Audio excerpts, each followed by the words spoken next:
Mbote Nabino Baimboka ya Ngumba Kinshasa pe ya République démocratique du Congo Matondo Nabanda Kunabino bino batbozi opportunité à Kotala Kinactu Télévision, votre partenaire d'excellence à travers émission Baimboka, émission Vérité, émission ya Lumière, émission Lokumu Panza Sekele Tungulu et pa iwapi Baimboka nyonso to bavandi na ngonga oyo devant Bitando Nabino. Grand merci pour na attention Nabino particulière beaucoup la Nabiso à l'extérieur Yamboka lokola na Canada, na Paris, na Belgique, na États-Unis d'Amérique, na Londres, partout à l'extérieur du pays Totombeli Bino Botondi et puis Boye Imala mona grand rendez-vous ya bakinois, rendez-vous ya bakongoma ninion soto bolandaka émission Panza Sekele tozali bongo Nambula ya sika année 2021 pa iwapi actualité politique ya mboka et kotambula toujours tungulu ndenge toujours koto continuer koloba na kati ya émission Panza Sekele la muka na pongi ozalaki ya kolala la musa ndeko azalaki ya kolala na pongi la musa yebisa ke to bandi déjà émission Panza Sekele na ngonga oyo ndeko azalaki libanda ya lupango wa kosolola masolo ezanga tina ekomema bongo mboka na etomba te benga ekotisa ebongo na ndako na basoda nyonso tu ya mboka Congo na ba ensemble nyonso tu ya ba politicien ya Congo pe population congolaise bino bato bozali bongo branché na ngonga oyo pona kolanda biso matondo na bandako na bino to démarrer émission Panza Sekele ya mokolo lelo tokolobela bongo makambo matali remise ya babus ye moko chef de l'état Félix Antoine Tshisekedi aotaki bongo kobanda bongo lobby eleki samedi na boulevard triomphal liboso ya palais du peuple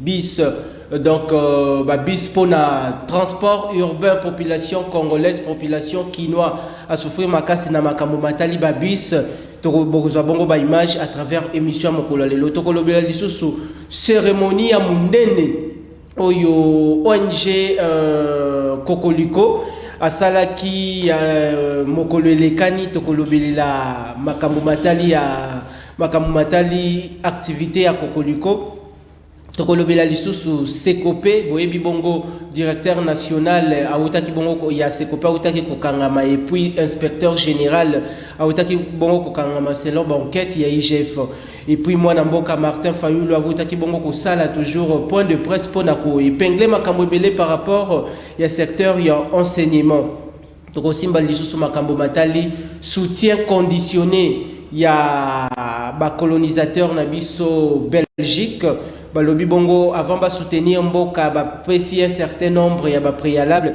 mwana mboka Félix Ngeli na mwana mboka Félix Antoine Tshisekedi a respecter bongo constitution et puis a organiser bongo élection na selon délai constitutionnel na 2023 awa élection na 2023 ekozalato ekozalate ekosalemato ekosalemate tokosimba lisusu makambo matali affaire Chebeya Boyebi bongo affaire Chebeya et kosala bongo pasi encore une fois bandeko balandi grand merci na banda kuna bino na kozala bongo ngai moko te tokozala bongo na mwana mboka ndeko Sam après une grande absence azalaki bongo kotambola na ba province nyonso tu ya République démocratique du Congo pour na kosala bongo rapport ya ba lanceur d'alerte au toutaki bongo ko assister bongo na activité munene ya Kokoliko mwana mboka Samba Kasende boye malamu na grand rendez-vous ya Baimboka tungulu Panza Sekele.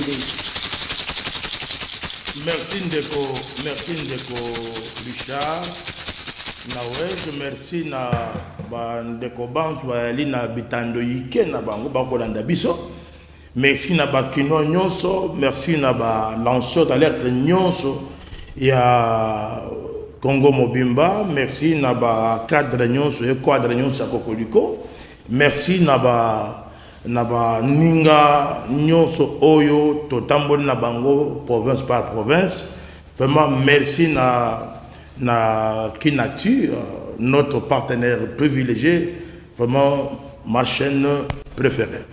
Matondo na yo mwana mboka Samba Kasende Baimboka boko tala biso na ngonga oyo tokoti bongo na makambo matali ba sujet na biso ya mokolo lelo ndeko Samba Kasende avant to simba bongo makambo mata obengi ngai awa pona banza sekele na yali awa bana mboka bakola na biso je suis disponible matondo na yo baimboka bozali invité azali bongo disponible pona ko panza bongo sekele na makambo matali politique ya mboka lolenge eko tambola botika la bongo devant télévision na bino kinactu ndeko Sam avant to simba bongo makambo matali remise ya babis ndenge chef de l'état moko abeta ki bongo dada na événement yango mais ka mpe ko yebisa biso peuple na ngo ya zo senga nini et puis libumu ya population tikino lelo yo depuis moi na mboka Félix Antoine Tshisekedi azwa bongo bokonzi libumu ya population ezali na nzala to peuple akolia malamu. Il est vrai ndeko nazali koyebisa baimboka bakongomani banso que population biso nyonso na yo na ngai to ayeli population toza kolinga tolia to futama misale monana to melaba yezalaka omoni le peuple azali vraiment na besoin ebele mais mokonzi ya mboka azali à s'engager pour répondre na mayematali population oyo ezali lokola besoin prioritaire ya population oyebi ndeko Félix Tshisekedi akamati mboka oyo il a hérité des problèmes, il n'a pas hérité un pays, a hérité des problèmes, a hérité arriéré, a hérité détournement. Il est venu porter lui-même le pot cassé au ya bandeko basusu. Alors, banamboka esengeli bapuye yango moni biso na kokuli kotokoloba esengeli biso baso toi puye mokonzi mboka. Comment? Esengeli d'abord tozwa conscience ya kofuta mpako. Tufuta taxe na ba taxe ya l'état, tufuta ba impôt, oye ko permettre que gouvernement azala na mosolo ya ko répondre na maïtoyel na yango lokola besoin. Donc de ce côté-là, il y a deux avancées. En tant qu'acteur, il y a bonne gouvernance. Quand je regarde, je compare Tshisekedi avec ses prédécesseurs, il y a quand même deux avancées significatives. Mais vrai ou faux qui n'ont les lois pour la population, ils allaient dans Zala. Mais azali ko travailler yango moni azali ko chamayele na yenyo ceux qui a ko travailler le lenge au lobby mais qui no lelo libuma population zelinga ke zala na nzala te ndeko ceux qui libuma population zali na nzala ni ko loba ete depuis azwa ki bo continuer a ko travailler te population a ko la bongo nzala papa ezali mokonzi ya mboka ndenge na yebisaka yo awa que azako se retrouver yemoko contre batwebele de Kokishara. Vous comprenez? Parce que ceux qui conseiller naïba là qui conscient, il y a charge oyo mokonzi mboka ali na yango. Ceux qui ministre bazala qui conscient na charge oyo mokonzi mboka ali ki nango. Ceux qui gouverneur bazala qui conscient na mission oyo mokonzi mboka ali ki nango. Ceux qui sont bourgmestre, ceux qui sont administrateurs de territoire, sont conscients de la grandeur et de la charge de Mokonjambo et na yango, na banza et lelo, on n'allait pas se plaindre. Ceux qui lelo, se plaindre, banamboka bazako nyoko amadelo, c'est parce que Mokonjambo a payé mission na ba inconscient, commençant par son entourage, tous ses conseillers. Son gouvernement, il a nommé un monsieur Amos, Premier ministre. Dieu merci parce qu'il est parti. Ministre tout. Michel Moko, il a qu'à détruire Félix Arrêté. Donc Félix vient d'échapper à un grand complot, mon frère. Ce n'était pas facile. Yango Banamboka, nous devons prier pour lui. Nous devons l'aider pour que Makambo Oyo Azokanisa pour na Congo. Et kokisama na concours na biso banso banamboka Mais moi, Namboka Samba Kassende, au touché gestion aussi à la présidence de la République, est-ce que comment on a Ndeko Guilain Niembo Azalaki Bongo nommé directeur de cabinet à chef de l'État, le Moussala Ndeko Guilain Niembo Azali Nini autour il y a chef de l'État. Il faut l'issoussou à ça la réorganisation, il y a cabinet à chef de l'État. Oui, parce que la présidence Bozali n'a pas infiltré. Ngaïmo n'a été victime. Donc, Moutoumoro me dit Cordo, pour na komona mokonzamboka, pour na mokonzamboka yambayo, trouve-moi 10 000 $. Ndeko, Richard. Ozali na makanisa malamu pour na opusasa mokonzamboka. Na limina pese makambo ya malamu. Mais ba entourage na ba entourage, aosenga ngambongo 10 000 $. Na pese bango. Nani asenga ki 10 000 $? Chômeur, nani tanga kombo. Na lobi boye, ah oui. Basengi mbongo 10 000 $ pour Mozamboka Ayamba. Et il y a même des investisseurs Oyo, le lot baza kozonga na bamboka découragé parce que la plupart de Mozamboka conseiller ni asenga ki 10 000 $. Na koyebisa yo, awa na koyebisa makambo ndenge yali. Donc esengeli monsieur Nyembo a reconfiguré le cabinet à chef de l'État. Toyebissier a reconfiguré. Commençant par le protocole. Mikanda est belé. Bisso Totinda Mikanda la présidence. On doit tout changer. Moko Njamboka doit changer. Sinon, vraiment, le peuple ne peut pas croire à sa vision. Et Seigneur, monsieur Nyembo, changer, reconfigurer les cabinets. Pour bato oyo yakala na système na bango yakala wana bobo sanate ke fati aye na changement aye na notion ya rupture radicale makamo oyo to dénoncer na temps Kabila le loyo comme ko se répéter wapi na présidence de la République passation illégale à marché privé impossible inadmissible donc to yebisa mokonzamboka ndenge tuza kotambola ba mboka pona ko appuyer ye ko soulager ye ko accompagner ye pe sikoyo en interne il faut abon c'est pour que biso toyo ki sama sonité parce que population anazotale la chef de l'État population na souci na ezali ali ali bumuna eza na biloko le population ko accompagner ndeko Félix Antoine yango na lobi boye ndeko Richard Félix Sekedi a rekomika bola ye moko na minute moko te partout non akamati responsabilité a pesi ba ministre ba gouverneur ba bourgmestre donc chacun doit jouer un rôle majeur chacun doit faire que population à se retrouver dans la gestion à Félix. Il y a quand même des choses, mon frère. Quel critérium pour la ministre et l'Union sacrée Yassika ou la population à cause Mokonjamboka doit donner aux Congolais les oiseaux rares.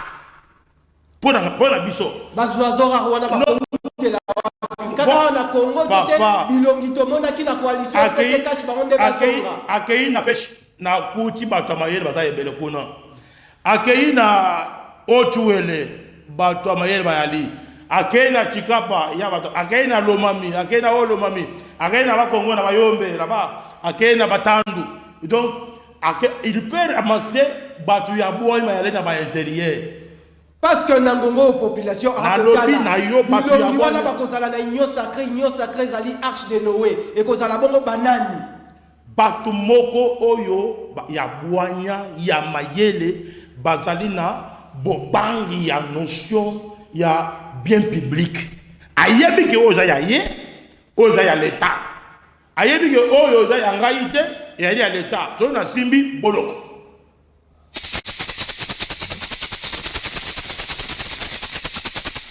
matondo na bino population engumba Kinshasa panza sekele na ngonga oyo putulu emati na mwana mboka Sam Bakasende Wakasende oyo na bosana kina introduction émission na ngai invité spécial ya mokolo alelo azali bongo coordonnateur national délégué ya ba ONG surtout ya lutte contre la corruption et puis azali bongo expert en bonne gouvernance école de l'intégrité Baimboka lobby e yindaki makasi liboso ya Palais du Peuple et paiwapi mwana mboka Félix Antoine Tshisekedi Tshilombo akibongo ko yemoko ko beta dada pona ko pesa bongo bakinois 330 bis. Babis wana boye bayango bakino ezali babis na bino mwana mboka Félix Antoine Tshisekedi comme chef de l'État a pesi bino yango. Par rapport ndenge mikolo boko souffrir na secteur ya transport ezali bongo mutu azali bongo actuel mokambi ya société ya Transco ezali bongo mwana mboka Mbongi Blackson yenda azali mokambi ya Transco botale la mwana mboka Mbongi Blackson soki akosala musala nini ezali bongo 330 bis oyo chef de l'État utaki bongo ko présenter wuta lobby samedi au total ezali 440 bis, mais 110 bis et Tikali Bongo et Koya vers la fin ya mois ya février Oyo. Les ali passation des marchés entre société société SMT-LTD a financé Bongo Makambo Oyo, contrat Oyo ya Babis Oyo pour une période il y a 36 mois. Une période de 36 mois. Et puis, Babis Oyo, Eza Bongo ko bénéficier Bongo d'une garantie il y a 2 ans. Babis Oyo, Eza na garantie na yango il y a 2 ans ou 200 000 kilométrages. Baimbo Kanauti Bongo ko éclairer Bino, Ezali Panza Sekele, Tobuka Kalokutate. Avant Tozonga Bongo, na mwana mboka Samba Kasende, Tolanda Oyo Ezala ki Bongo cérémonie. Et puis chef de l'État pesa ki bongo baimboka 330 bis liboso ya Palais du Peuple na boulevard Triomphal Tolandi. L'État procédé à la remise officielle. La Société des transports du Congo, Transco en sigle, a procédé au lancement du nouveau bus ce samedi 13 février sur le boulevard Triomphal en présence du président de la République Félix Antoine Tshisekedi Tshilombo. Ces lancements va soulager les populations ayant beaucoup souffert de problèmes de déplacement. Ces problèmes sont la majoration illégale du ticket de transport et la pratique de demi-terrain. Le gouverneur de la ville-province de Kinshasa, Jantini Gobilambaka, a profité de cette occasion pour remercier le président de la République pour ses gestes d'amour et d'amélioration de conditions de transport de la population. Avant toute chose, permettez-moi de remercier l'architecte suprême, le Dieu Tout-Puissant qui a rendu possible la circonstance heureuse de ces jours qui participe à l'amélioration des conditions de transport et donc de la mobilité des Quinoises et Quinois. En ma qualité du premier citoyen de la ville de Kinshasa, je vous souhaite au nom de tous, au nom de tous les Quinois, la chaleureuse bienvenue en ce lieu décoré particulièrement aux couleurs de Transco. Excellence, Monsieur le Président de la République, comme vous pouvez le constater tous, la cérémonie de séjour relative à la mise dans le réseau du transport urbain des 330 bus de la société Circonstance pour ces jours événementiels et nous allons assister à ce grand événement qui est la remise aux membres du gouvernement à son bord. Par ailleurs, la société Transco compte à présent 330 nouveaux bus auxquels seront ajoutés d'ici fin du mois de février 110 autres bus.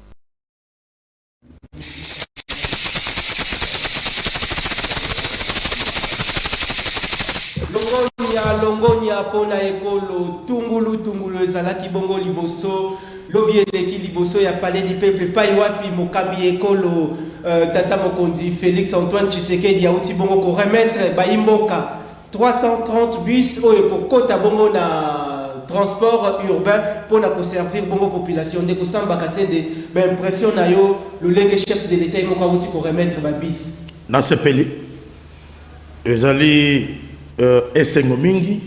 C'est une bonne nouvelle. Oyo sepeli si bana mboka po talaka na mboka oyo po na ba transport eza pasi mais ndeko Richard yango parce que utu ko ba ke bana mboka ba ko le na utu ke mokonza mboka azokende malembe na masolo Qu'est-ce qui est important? Quelle est la direction générale, il y a Transco. Autant la condition où va passer dans le Moussala. Ils n'ont pas de bons bureaux là-bas. So côté, wana, ils ont le Salité moko et yali wana, salité moko qui ne dit pas son nom. Nako senga na mokonzi ya DG à Transco. Bongi Blackson. Monsieur Bongi Blackson. Pardon, Bongi Saba bureau ya bajan, salle d'attente, zalapé, conditions de vie, restaurant, maléwa, vraiment. Non, on n'a pas besoin de maléwa. Il faut moi restaurant, bon, en attendant tourner à Mosala, à Vanda, na moi malili, dans des conditions qu'il faut. Bisoba Namboka. Biswana, ezana ba nombre bien déterminé. Totika makambo ya kozwaka kowelaka babise le rôle ba villageois batumo ba utimboka te totosa biloko oyo mokonza mboko atie po esonga biso. Est-ce que batu bateli maka toujours civisme citoyenne notion la citoyenneté ezala biso eloko ya l'état tobanga yango totia tozana na tobatela yango to poser yango. Bino ba chauffeur, bino ba combattant ba parti politique, na ba président na bino boke na kolwe ba bis botumba yango, boke ba makambo wana tolingi yango te. Ba opposition na bino bobe bisablo ko mboka te parce que zali moso na biso ya trésor public nde ezali ba retomber na yango wana yango te nini kokoliko azako yebisa bato. Tofutaka mpako ya l'État. Payons bas impôt na biso parce qu'ils ont obligation citoyenne et constitutionnelle pour permettre ba konzi bazala na moyen ya correspondre na besoin biso. Donc coup de chapeau ya Mokonzamboka qui a promis, qui a réalisé, c'est-à-dire que il y a des signaux significatifs qui prouvent que Banamboka va souffrir. Mon amboka samba kasende mboka lelo bakomona bongo ba image auto-réservée là qui va moins belé par rapport aussi il y a activité à Koliko Oyo déjà de la régie finale en complicité Richard Ndaya Nalaït Moutonge pour préparer la cabisso pendant que nous avons bonga image ya cérémonie ya Koliko de samba kasende DG ya Sika Oya Transco mwana mboka Mbongi Blackson. Il n'a pas de en tant que société civile pour défendre l'intérêt de la population. La recommandation pour la gestion et la transport et puis la bis. Ezami Balé. Il y a l'Iboso contrôle permanent de tous les enjeux d'une manière régulière, c'est-à-dire entretenir ces outils de travail. Où ils ont permettre que Banamboka ils ont créé un emploi parce que les mécaniciens auront du boulot. Les chauffeurs, quand même, dans côté emploi, et Sengeli va entretenir Malamu. Parce que on a eu le DG, le ministre de transport, ministre de transport, qui a commis donc, et laisser aller terrible. Donc, ndeko entretenir ba utiwana malamu. Et là, il y a comme recommandation, nako senga yo vraiment qui est suivi administratif, ordre zala. Babongisa, ba signons na banzela, ba biswana, ozala catégorique et dépasser nombre de passagers. Parce que Yangonde, ils allaient détruire mbangu, bloc soana. Mais la qualité des problèmes sur ces accidents, comment on a la façon des moutons, est-ce que ma bis soit la paix, ça la facilité l'augmentation des moutons. Oui, ça l'augmentation des moutons, il y a un rencontre au CIMAT, tranquille, manque, esprit de vie, manque, pour ça, l'accident, on les allait inconscients, c'est ma chauffeur. Yango Moni, dans la Mikola Koya, Kokoli, qu'on va lancer les civismes routiers, n'est-ce pas? Notion de civisme routier pour que tout le qui s'est chauffeur, le lengenini y a qu'on respecter, ba mibeko yanzela, le lengenina kokumba, y a qu'on tambuisa ordre wana ezala à tous les niveaux. Donc ndeko kokoliko akodeyo akosungayo parce que tokotia ba agent Kokoliko na barré de bis nyonso pour contrôler les mouvements, le voies et vient de ces bis que les chefs d'État viennent nous faire comme un don, un cadeau important pour mboka na biso, surtout ba bis wana ndeko oezo kende ba Matadi ba Kikuit ba Chikapa et pendant na Kasai na banza ezo kende be ba kotinda yango ebele hein ba professeur nyonso ba kozala na yango. Vraiment, c'est un soulagement le plus important. Matondo na yo mwana mboka Samba Kasende ya mbala oyo bandeko balandi toko simba bongo makambo matali grand événement oyo ONG Kokoliko eutaki bongo ko organiser ngai nazali bongo vraiment na ba détail te to so bongo ezalaki bilili nazalaki wana présent mais ndeko Samba Kasende yemo kwa kozonga bongo na to kozonga na plateau pour na apporter biso apesa bino makanisi na ye utilité détaillé cérémonie wana objectif nango ezalaki nini pourquoi rapport ya ba lanceur d'alerte et puis to mondaki bongo remise ya ba diplôme de mérite mwana mboka longonya na yo lisusu ndeko Flavien Roussaki tozalaki wana bokomona lisusu mwana mboka Flavien Roussaki Kokoliko et décerna qui est diplôme de mérite Light Moutonge tolanda bongo tosa bongo ba image pona panza sekele ya mokolo lelo ba imboka bazana bezo ba vivre tungulu lolenge ezalaka tolanda na bilili.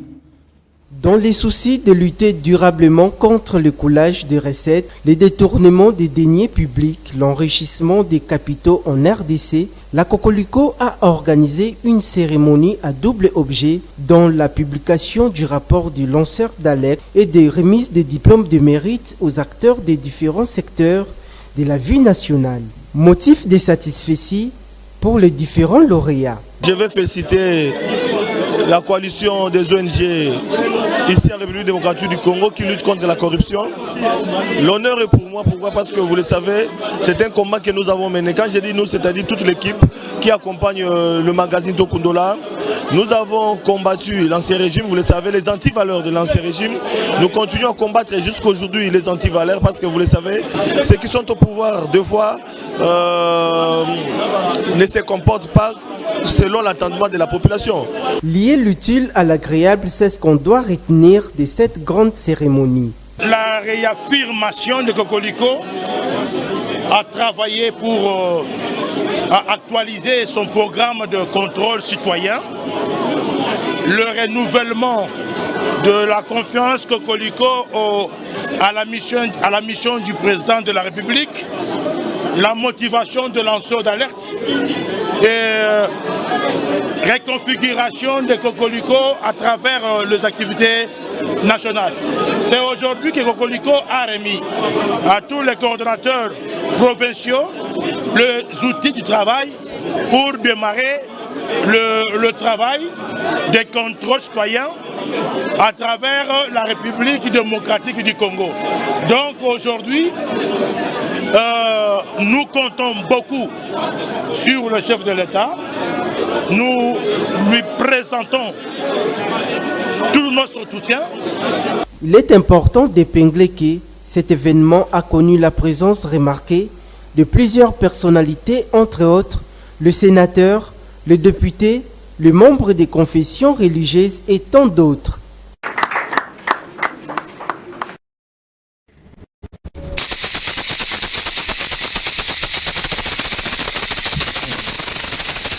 Boutaki bongo kolanda bilili oyo to katiango pona to ko gagner temps bolanda kiango na le peuple d'abord bolanda kiango lisusu na journal ya Kinactu télévision bouti bongo lisusu kolanda ngo à travers émission Panza Sekele ndeko Samba Kasende to uti bongo kolanda grande cérémonie ya envergure de haute portée d'intérêt politique meka kolimbo la liboso ba imboka ponga na salaki wana non pas d'intérêt politique d'intérêt social matondo na yo merci bon ndeko omoni ezali makambo oyo toza koyebisa bana mboka esengeli kopesa Kokoliko confiance mingi parce que avant to koma na niveau oyo il y a 2 ans to bandi musala oyo il y a 2 ans.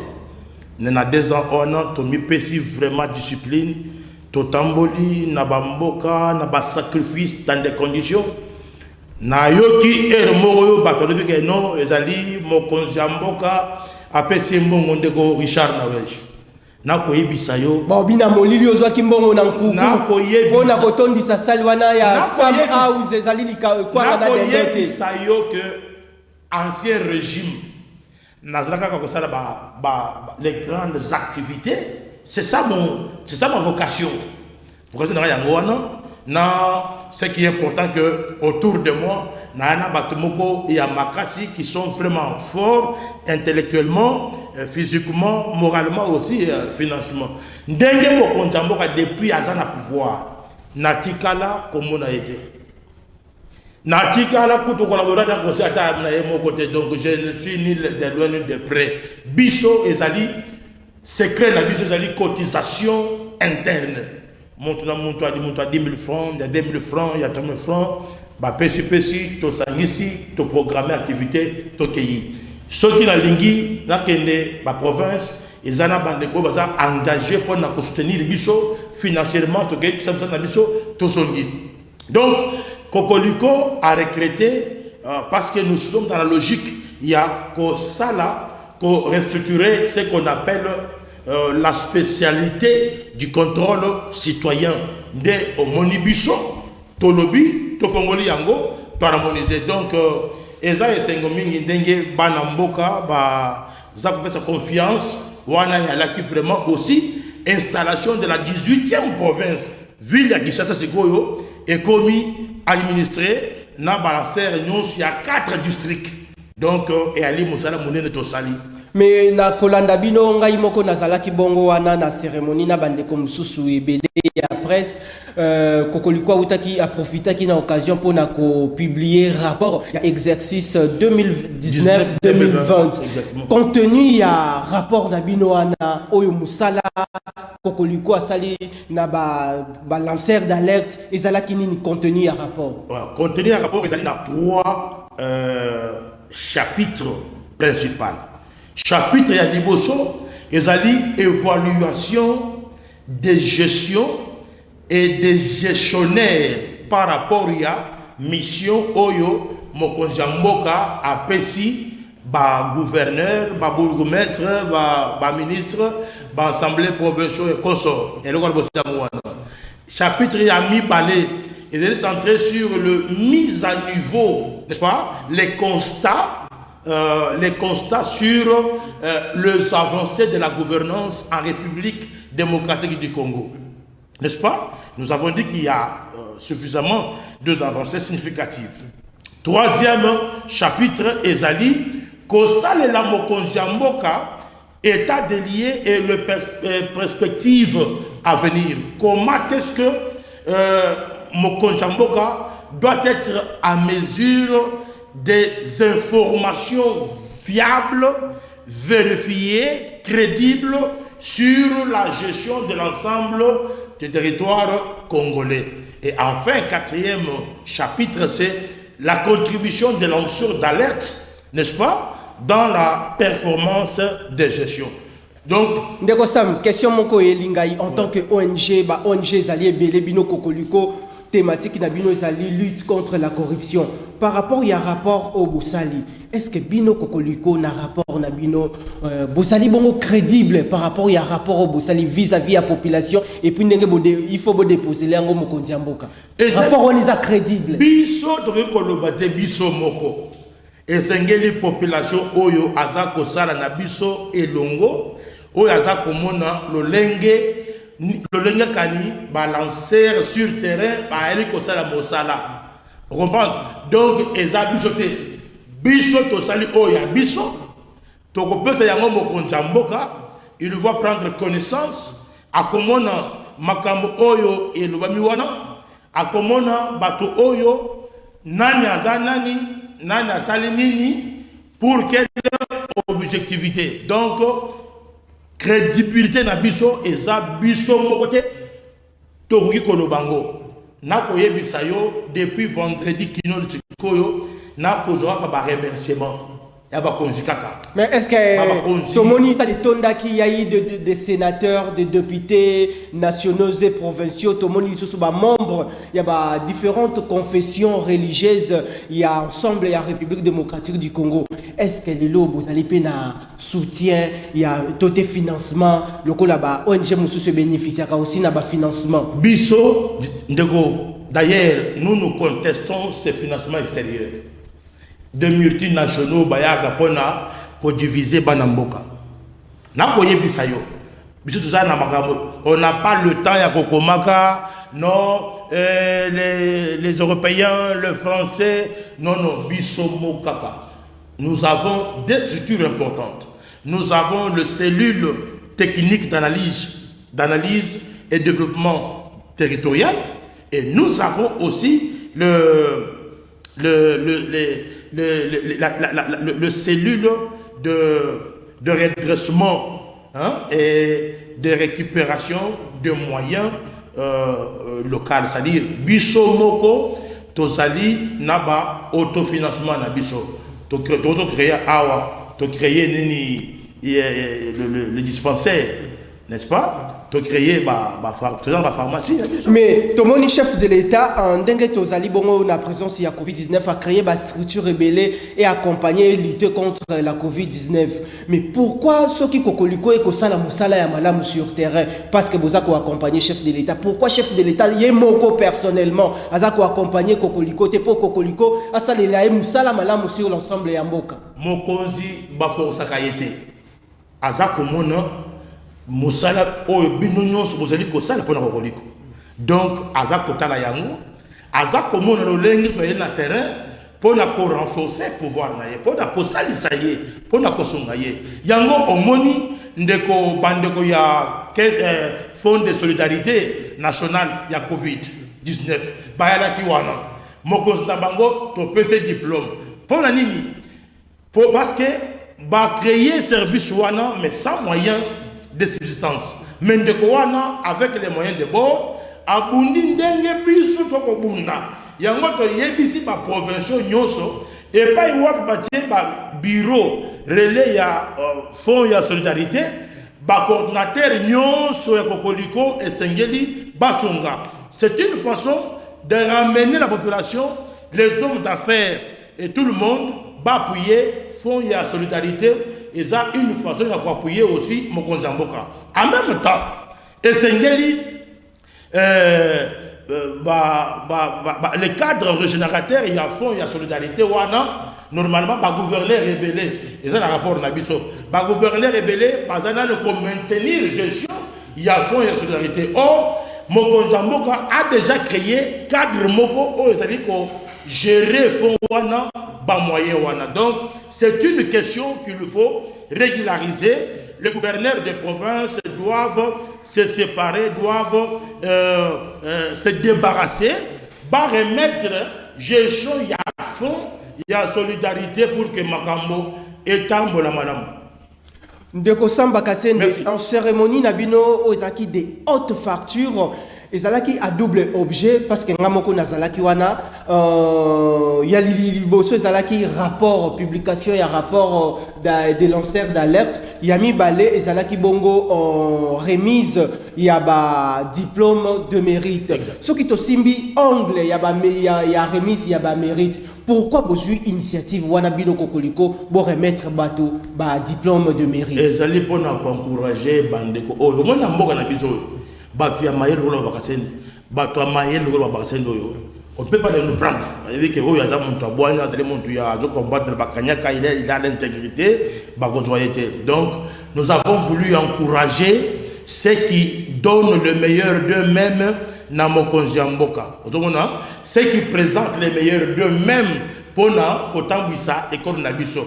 Donc c'était un encouragement moral oyo to lakisi en même temps tolakisi na mokili mobimbeke bao bazali na capacité à kosala bolamu bazali mise de côté, mais les gens qui ne sont pas en mesure ya kosala loko moko nde baza ko ba privilège baza na policier ba bomi ba na policier ba garde ba sécurité mais ba biso ba mususo. Donc eza une façon ya koyebisa Mokonzi Mboka à utiliser toutes les potentialités possibles. Ndeko Samba Kasende bandeko ba côté la biso na ngora oyo message moko ekoti awa balobi bongo na tunayo yango. Vous allez prêt pour na répondre bato? Naza prêt. Est-ce que vous allez prêt? Naza prêt.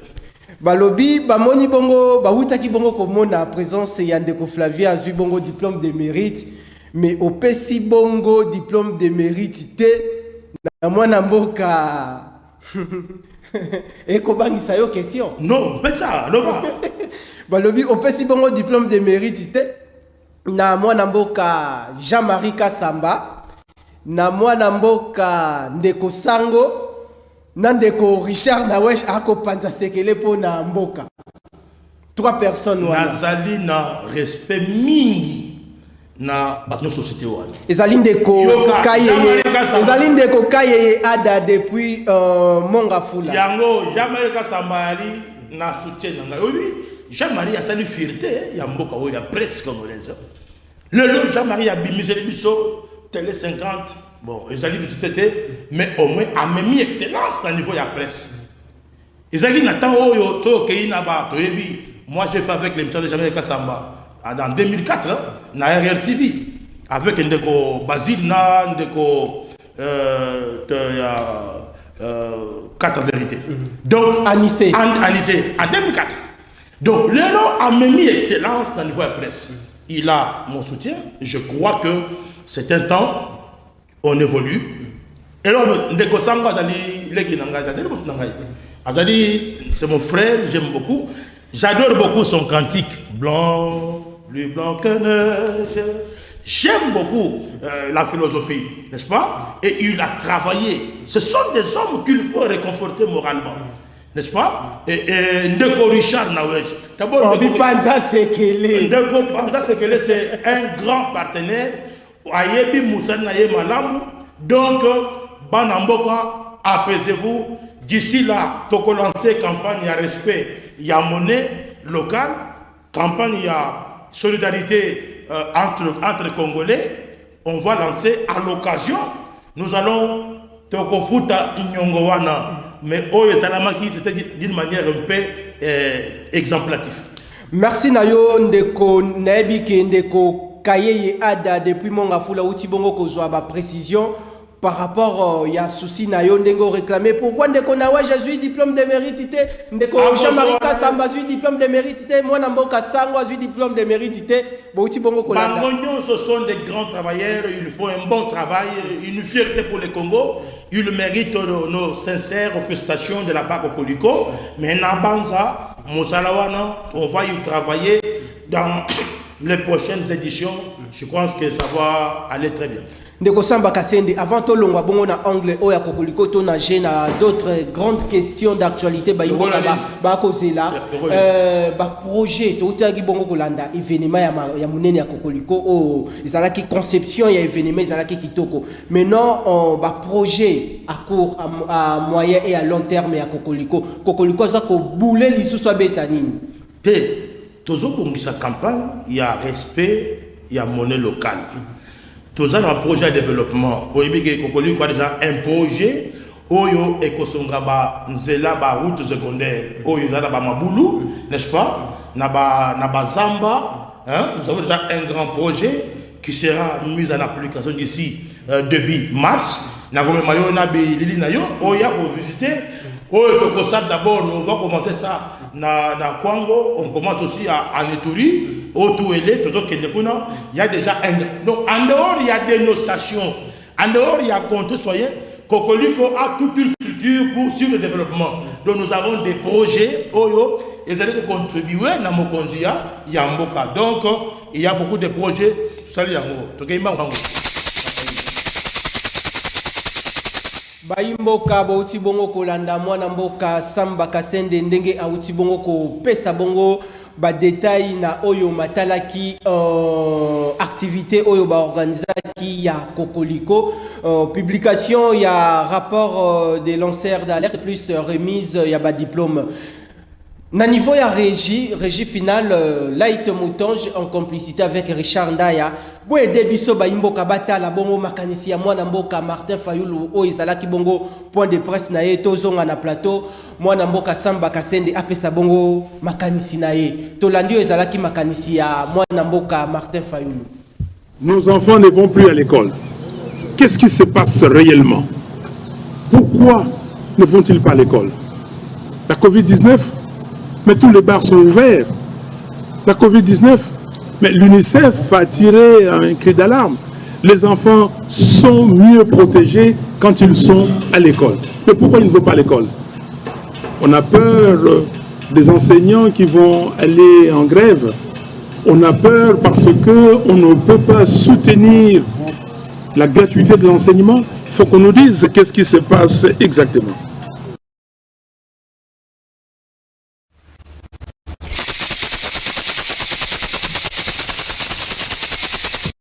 Ndeko Samba Kasende to ko gagner bongo ngonga ba imboka ba uti bongo kolanda pour le presse ya mwana mboka Martin Fayulu na habité so kaza ngape na ota kolanda le même jour za kolanda esobe o bande kolanda nani esobe to ko lobela mwana mboka Martin Fayulu coordonnateur en exercice ya Lamuka nalandaki esobe aza kusala asala film wa kitoko mwana mboka wana ko luka bongo polémique ndeko Martin Fayulu na point de presse na ye alobeli makambo alobeli ngai nalandaki tonto esobe ndeko asali eloko moko ya malamu na RTNCP basali pe eloko moko ya mutuya ya bien ona kolanda na ndeko na ngai oyo artiste oyo mwana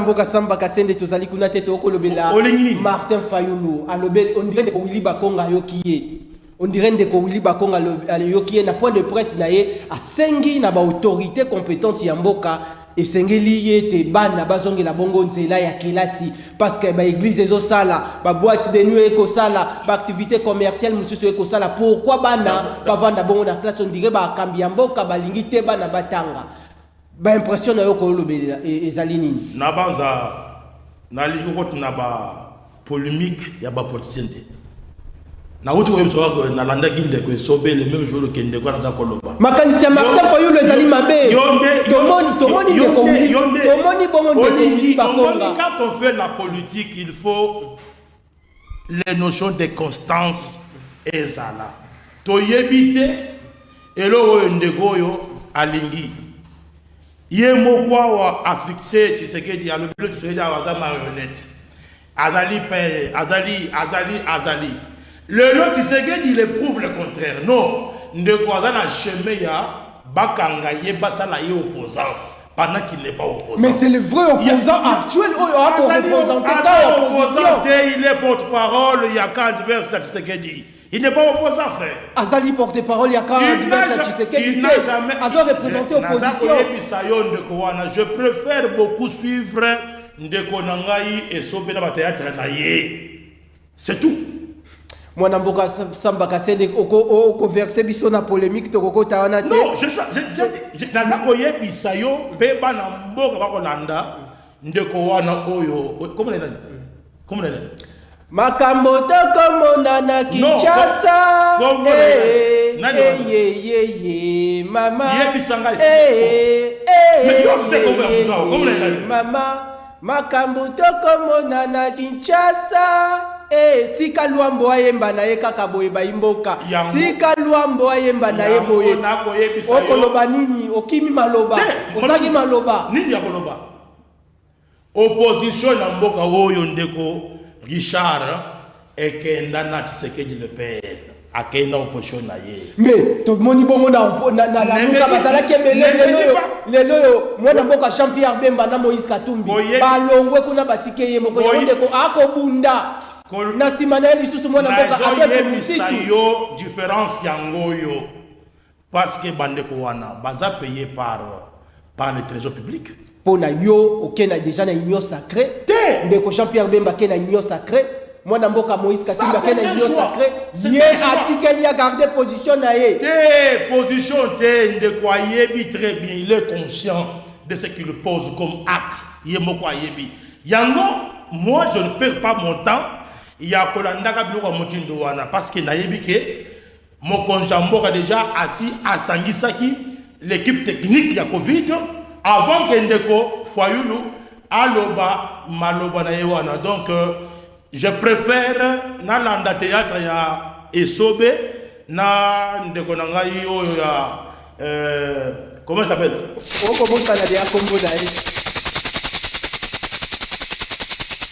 Baimboka ezali bongo ambiance ya tongolu à travers émission Nabino Panza Sekele toko tsa déjà makolo malembe na suka ya Panza Sekele mendeko Sam lobby ezali lundi ezali procès Kamere en appel.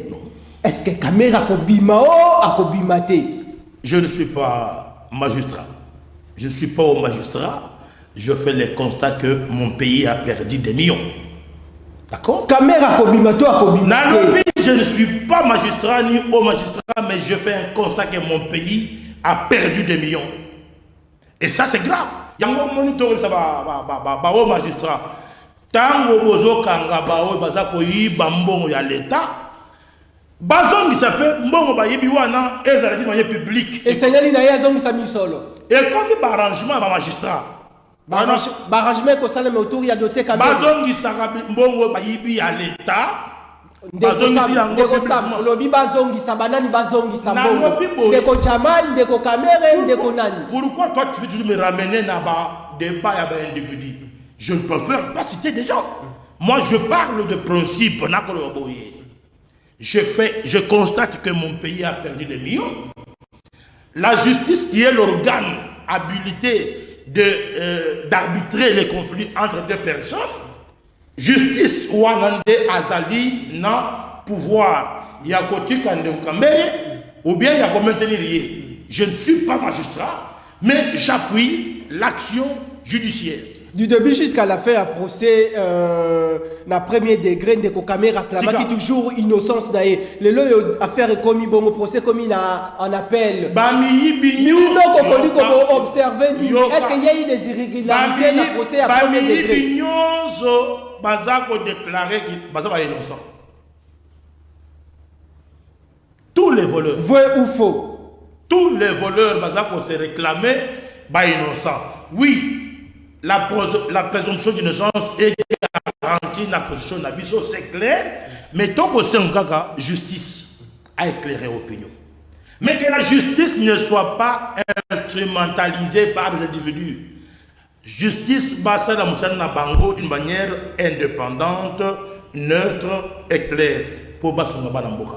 Tomoni bongo messe utaki bongo kosalema lobby eleki na UNC Sud Kivu pe batambolaki kota la ndenge appareil judiciaire ya mboka eko mema makambo oyo ba militant nyoso tout te ba congolais nyoso tout ba espérer que lobby ndeko Kamera kosala bongo libanda. Je ne peux pas accepter que la justice est prise en otage. Moi je crois à notre justice. Na moni lelo na rapport na biso ezali. Il y a le magistrat maintenant qui ont pris conscience pour basser le Moussane la Bango, le Lengue et l'Ongobani. Le rôle à Ndeko, le procureur général Kabila, que je salue en passant, Ndeko, le secrétaire exécutif national de Sénaref qui sont là, qui font. Il y a autant de procureurs généraux qui font de fierté. Il y a Ndeko Yves Mwepo, donc il y a Apollinaire. Ils font des grands travaux de tutan, oyo, vraiment les criminels, pour répondre à la justice. Et ça, c'est Ngomingi. Donc, Banamboka, topé sa confiance dans la justice et Mboka Nabiso. Ndeko Sam, toko simbi bongo dossier ya suka parce que toko mi pratiquement na fin ya ngonga affaire Chebeya. Est-ce que lelo yo makambo matali Chebeya? Ancien président ya RDC Joseph Kabila Kabange kombo na ye sitame makasi na famille ya Chebeya. Est-ce que ça à la base il y a assassinat ya Chebeya? Je n'allais la caméra de Komoni tant que c'était kombo ya Chebeya. Il était l'homme qui m'aimait beaucoup. Je le côtoyais beaucoup. On s'est partagé. Hermoko, on a motoka parce que tout à l'heure Ngai Chebeya na Josembu 3. hein totikala biso ni bana na Josembo oyo bomona ki na activité expert pays banani baboma Chebeya justice azali. Je ne peux pas devancer la justice de mon pays, papa. Binobo Bisononso, toutes les organisations non gouvernementales, tous ali kosenga, tous akoli elike était bako établir vérité, baye baboma Chebeya bako bima. Je suis curieux, le lot ba vérité bandi ko bima. Nako yebisayo bandeko oyo nyonso bayebi basimba makila ya défenseur ya droit de l'homme parce que ma biso makila na biso marque tout s'engager trop pour défendre les droits de l'homme na Congo hein et ça vraiment quand quelqu'un accepte de doter la vie kotika bana na pasi kotika mwasi na pasi famille na pasi ndeko eza pasi yango moni tango c'était comme non vraiment ça m'a fait très mal. Alors au moment où dossier bongo et fungwami justice a fungoli bongo dossier, pourquoi justice congolaise a kobengi sandeko Kabila te mwana mboka John Numbi Baza kombo na bango ezali bongo cité. Est-ce que Joseph Kabila kino lelo a proposé likolo ya justice ya mboka baza ba citoyen congolais ba ko répondre na nziki yo awake muntu moko te azali likolo ya mibeko ya mboka azate biso nyonso ali na se ya mibeko ya mboka. Personne ne peut échapper à la loi ndeko yeba yango tinde ko sala musala na yo yeba sala musala ba ke mibeko ya mboka ezali. Est-ce que état de droit wana ezali likolo ya dossier ya affaire Chebeya papa na ko yebisa yo ke musala eza ko salema état de droit est en plein processus, est en pleine exécution, est en plein téléchargement. Ce qu'on a dit dans le poteau. Donc, état de droit, les choses se font d'une manière claire. Donc, bisonyoso, toto sa mboka na biso, toto sa mibeko ya mboka, tolinga mboka na biso ndeko. Mutu moko te azali kola mibeko, biso tout. Tozali au-dessus, en dessous de la loi.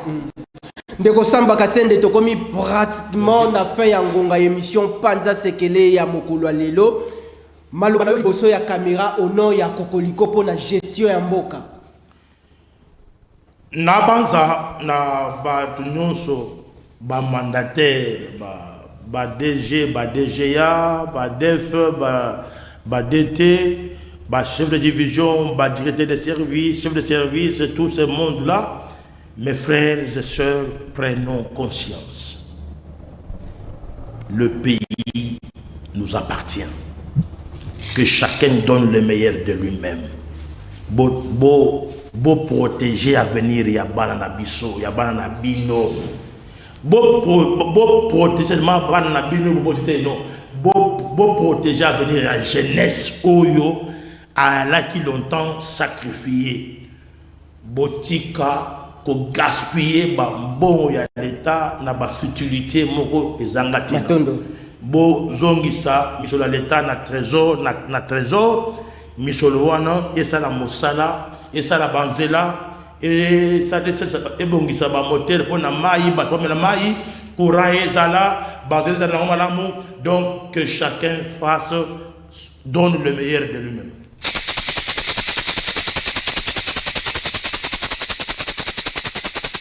Baimboka ya ngomba Kinshasa pe ya République démocratique du Congo matondo nabino bozalaki ebele devant bitando nabino bisika biso tu bozali pona kolanda émission à population tungulu nitolobaka. Grand merci pour la particulière attention nabino. Grand merci aussi l'équipe technique et oyo travaillé bongo à bec et ongle pour assurer belle réalisation. Il y a émission mokolo lelo na moni bongo na prise de vue yemoko prince mwana ya mboka ndeko Roni Manzila mwana ya Nzambe na côté ya régie finale machine bomoni ba image ya kitoko Richard Ndaya en complicité avec Light Moutonge. Merci na mwana mboka André Mabouisha Lumanisha, espoir ya ba Congolais pe ya ba gestionnaire nyonso tu ya mboka matondo mingi na Serge Makoso 25 ans de métier na bosanité ndeko Flavien Roussaki tokundola le peuple d'abord tokutani bongo na mbala ya sima pona nouveau numéro émission Panza Sekele. Grand merci na yo mwana mboka Samba Kassende toko rappelé aux Alibongo en coordonnateur délégué national yaba ONG surtout ya lutte contre la corruption et puis expert en bonne gouvernance école de l'intégrité matondo pona sens na yo ya disponibilité tokutani bongo na mbala ya sima pona nouveau numéro émission Panza Sekele.